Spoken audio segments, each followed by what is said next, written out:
Bharatiya Janata party किसी भी प्रकार वोट बैंक जैसे शब्दों का प्रयोग नहीं करती और ना ही मन में ऐसी बात को रखते हैं। भारतीय जनता पार्टी सबकी पार्टी है। आज इस बात पे मंथन हुआ कि समस्त वंचित समाज को भारतीय जनता पार्टी ने समर्थन देने के लिए बहुत सारे कार्य किए। इनको आगे बढ़ाने के लिए, इनको अगले ऊंचे स्तर पे ले जाने के लिए क्या क्या होना चाहिए, संगठन के अंदर क्या होना चाहिए, सरकार की नीतियों को कैसे बेहतर करना चाहिए, इसके ऊपर सुझाव मांगे गए। भारतीय जनता पार्टी प्रदेश का अनुसूचित मोर्चा सभी सदस्य मौजूद थे, लगभग सभी मंत्रीगण मौजूद थे और बहुत अच्छी चर्चा हुई। एक अच्छे कारबिंदु बने और सकारात्मक दृष्टिकोण से हम लोग अब उस कारबिंदु पे काम करेंगे। हम एक अच्छे पायदान पे हैं, हमने अच्छा परिणाम दिया, लेकिन हम उससे संतुष्ट स्वयं नहीं है, हम उसको और ऊंचा लेके जाएंगे। हार के कारण है उसकी समीक्षा भी की गई है। जो समीक्षा, हम तो हर बूथ की समीक्षा कर रहे हैं, एक एक वोट की समीक्षा कर रहे हैं, पर आज ये समीक्षा नहीं, ज्यादा ये बात थी कि किस तरीके से आने वाले समय में हम लोग को जो जनता ने वोट दिया है, जनता ने अपना आदेश दिया है कि आप बेहतरी के लिए काम करिए, जनता की जो अपेक्षाएं हैं उसको हम लोग को पूरा करना है और सामाजिक न्याय का एक ऐसा मॉडल प्रस्तुत करना है जिसमें अनुसूचित जाति, जनजाति, पिछड़ा वर्ग, आर्थिक रूप से पिछड़ा वर्ग, महिलाएं, ट्रांसजेंडर, सबको उनका अधिकार मिले, ऐसे सामाजिक न्याय के मॉडल पे काम करना है। सर, माना जा रहा है कि विपक्ष जो पीडीए फॉर्मूला था उसमें अब अल्पसंख्यकों को आगे लाने की कवायद की जा रही है। आगामी उपचुनाव जो हो सकता है उसमें क्या विधानसभा में अल्पसंख्यक से भी आप कैंडिडेट उतार सकते हैं, मुस्लिम चेहरे? देखिए, किसी भी प्रकार 2-3 जातियों को किसी तरह साध लिया जाए और आगे बढ़ा जाए, ये अच्छी राजनीति नहीं है।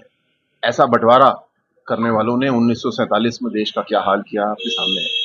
जिन्होंने बंटवारा किया वो आज 160 रुपए किलो आटा बिक रहा है पाकिस्तान में, और जो जुड़ने वाले हैं 80 करोड़ राशन फ्री में दे रहे हैं परिवारों को। तो बांटने वाला काम जो कर रहे हैं तत्कालिक रूप से सुंदर लग सकता है, आकर्षक लग सकता है, लेकिन जोड़ने वाला काम दीर्घकालिक होता है।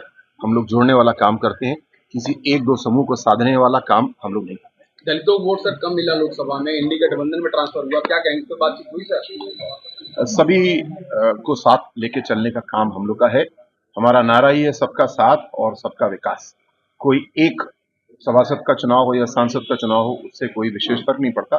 जो हमारी मूल नीति है, जो हमारे मूल आदर्श हैं, वो अडिग हैं और सबका साथ सबका विकास के नारे पे हम लोग। आज माननीय BL संतोष जी आए थे, उन्होंने संगठन के ऊपर ही वार्ता की है कि किस प्रकार से हमें काम करना चाहिए और आगे हम किस प्रकार से अच्छी प्रकार से काम करें, इस संबंध में वार्ता हुई। के कारणों पे भी समीक्षा हुई।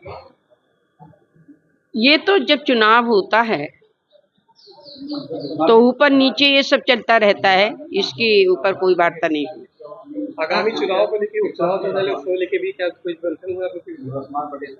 भारतीय जनता पार्टी की सरकार में इतने कार्य हो रहे हैं जिसमें हर जाति के लोगों के लिए, चाहे कोई किसी जाति का हो, चाहे धर्म का हो, चाहे वर्ग का हो, सभी को समान रूप से लाभ मिल रहा है और यही हमारी सबसे बड़ी उपलब्धि है।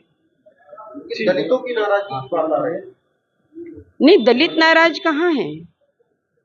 दलित नाराज नहीं है। मैं भी एक दलित हूँ। मुझे पार्टी ने 8 बार टिकट दिया है, 4 बार मुझे मंत्री बनाया है, तो दलितों की नाराजगी कैसे हो सकती है? दलितों की नाराजगी नहीं है।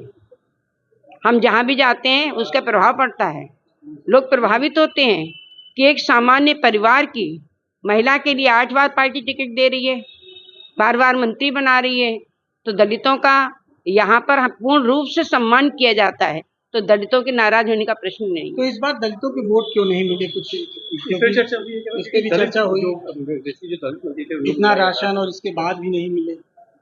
नहीं, देखो, जो जहाँ तक राशन की बात है, सबसे ज्यादा फायदा हमारे दलित भाइयों को हो रहा है और एक ऐसे वर्ग के लिए भी हो रहा है जो भारतीय जनता पार्टी के बारे में कभी अच्छा भी नहीं सोचता, वो भी सबसे ज्यादा फायदा ले रहा है। लेकिन हमारी तरफ से किसी प्रकार का कोई भेदभाव नहीं है और दलित जितना दे सकते थे उतना वोट उन्होंने दिया और पार्टी के लिए आगे बढ़ाया।